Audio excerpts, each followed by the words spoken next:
Welcome to Bible Fiber. I am Shelley Neese, president of the Jerusalem Connection, a Christian organization devoted to sharing the story of the people of Israel, both ancient and modern. In over 70 episodes over the course of 2 years, we have done a deep dive into the 12 minor prophets, a month-long mini-course on why prophecy ended, and then tackled the postexilic books of Ezra and Nehemiah. The next book on the horizon for Bible Fiber is Ezekiel. But before we start a new book, I'm giving a mini course on the peoples of the Bible. One of the many things we have learned since October 7th is that neighbors really matter, and neighbors can be very problematic for the tiny nation of Israel. Israel did not exist in a bubble during biblical times, and it does not live in a bubble now. This week we are learning about the Babylonians, one empire that seems to have permeated the entire Old Testament story. The name Babylon occurs 289 times in the Hebrew Scriptures, starting in Genesis and ending with Habakkuk. In Genesis, Babylon is not credited for its antiquity.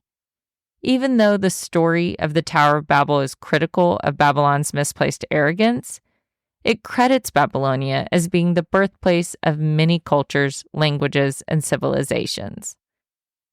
After Genesis, Babylon is synonymous with evil and greed. God used Babylon to punish Judah when she had strayed too far from the covenant and refused to repent. Despite serving as God's agent of punishment, Babylon then becomes the target of God's wrath as he swore to vindicate his covenant people. They are the villains of the Old Testament because they were the army that ransacked Jerusalem, looted and burned the first temple, and carted off Judeans into captivity. The Babylonian threats, siege, and attack on Jerusalem in 586 CE and its consequences are addressed in Kings, Chronicles, Isaiah, Jeremiah, Ezekiel, Habakkuk, Lamentations, Psalms, and Daniel. It would be difficult to find a book in the latter half of the Old Testament that does not directly reference or allude to Babylon in some way. As for the Babylonian religion, the Babylonians were polytheistic like everyone else in antiquity, apart from Israel. The gods they esteemed numbered into the thousands. Babylonia's gods were adaptations of the Sumerian gods but given Semitic names. The Sumerian An became Babylonia's Anu, the god of the heavens. The Sumerian Enlil was the same in Babylonia and continued as the god of the lands. The Sumerian Enki was Babylonia's E, god of the sweet waters. Anu, Enlil, and E were the leading gods in their pantheon, apart from Marduk. Most cities had a temple associated with their patron god or goddess. Marduk was by far the most celebrated patron deity in the Babylonian pantheon because he was the god associated with the city of Babylon. Enuma Elish is an ancient Babylonian creation myth that described how the gods developed a hierarchy.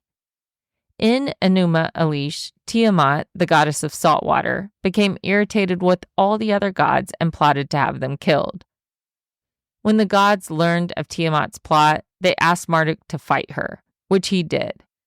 Marduk killed Tiamat in an epic battle. From her body, he created the heavens and the earth and established his primacy in the pantheon.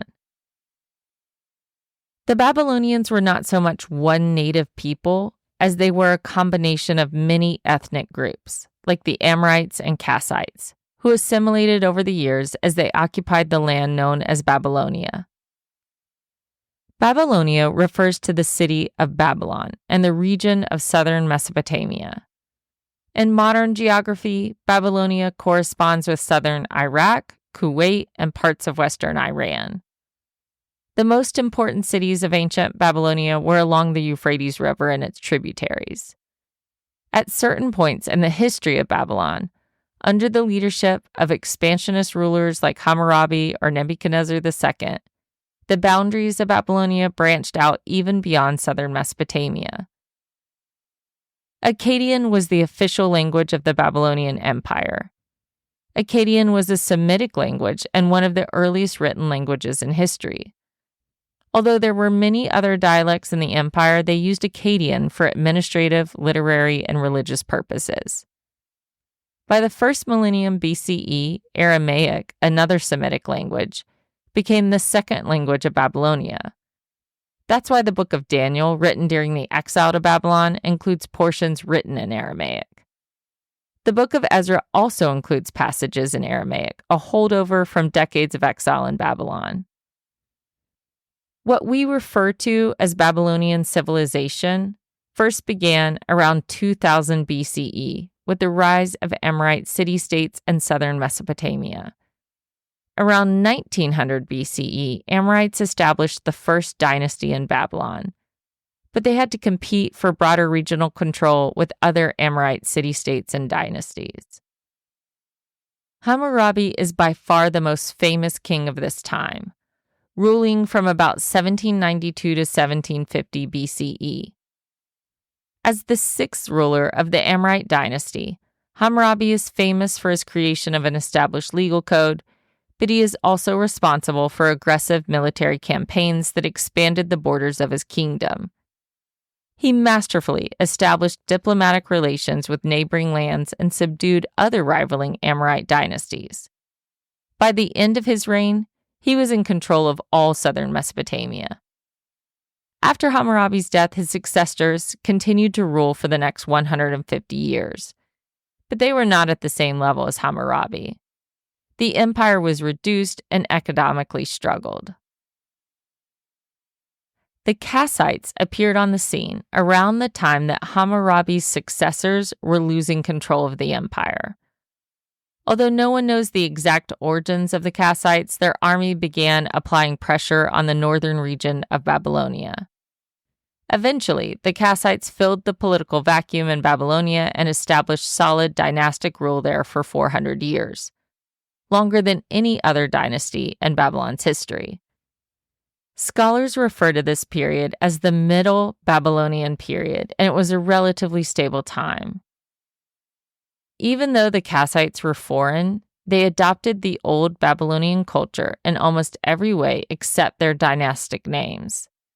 They even left Babylon as a religious and cultural capital and moved their own capital to Baghdad. Kassite rule fell around the end of the Late Bronze Age, and like most other empires in Mesopotamia, historians don't know the reason behind their fall, but it was most likely a combination of factors, environmental and political. From the 12th century to the 8th century, Babylonia became so weakened that there was little hope of resisting the Assyrian takeover.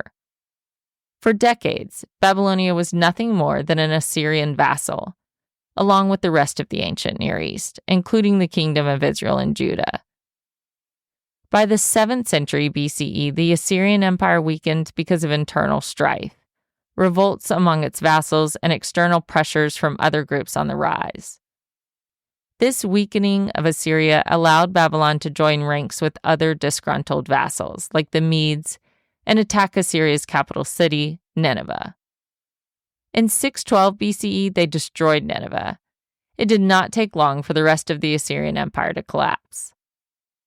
Once Babylon restored its independence, they were determined to revive Babylon to its former prestige with ambitious military campaigns across the former Assyrian Empire.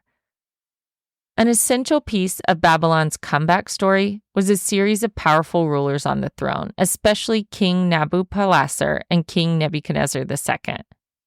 Their program of aggressive territorial expansion eventually landed them in Judah. Babylon plays a significant role in the story of the Old Testament. With its presence permeating both the writings and the narratives, prophets like Jeremiah, Isaiah, and Ezekiel portray Babylon as the instrument of God's judgment upon the unfaithful Judahites. It's almost as if Babylon was an unwitting pawn as God sought to teach his people a lesson on covenant faithfulness. At the same time, the Bible depicts Babylon as a symbol of idolatry, pride, and oppression. For the prophet Isaiah, Babylon was the personification of evil. Habakkuk portrayed Babylon as a greedy oppressor hunger for territorial expansion. God promised to vindicate Judah and make Babylon pay for its sin. The prophet Jeremiah, who argued that there was no point in resisting the Babylonian army, also assured that one day God would see to Babylon's destruction. After Babylon destroyed Jerusalem and took much of the population into captivity, Babylon became the backdrop for the continued story of the covenant people. The entire book of Daniel transpired in Babylon's royal court during the days of the powerful Neo-Babylonian Empire. Daniel is partially the story of how God humbled Babylon's leaders with signs and wonders, and it is also provided an example of how God remained with the faithful even while they were in exile. Babylon made its way into the New Testament as a code name for every evil entity that persecuted God's chosen people. In the book of Revelation, Babylon is a metaphor for empires of the past, present, and future. Sadly, Israel has never run out of Babylonians. Whether it be the Greeks, Romans, Nazis, or Hamas, every generation has had to face down the Babylon of its day. But I'm not saying that to discourage Bible believers, but to encourage you. Because one thing you might notice over the course of our study of peoples of the Bible is that Israel is the only one left standing. The Philistines, Hittites, Amalekites, Canaanites, and all the rest have disappeared, and so will Hamas. But Israel will still be standing. Israel Chai. That's it for the Babylonians. Thank you for listening, and please continue to participate in this mini course on peoples of the Bible. Next week, we are learning about the Canaanites. For the show transcript, go to our blog or sign up for our emails at thejerusalemconnection.us. Send me a message and I'll respond. Bible Fiber is available on YouTube or wherever you listen to your podcast.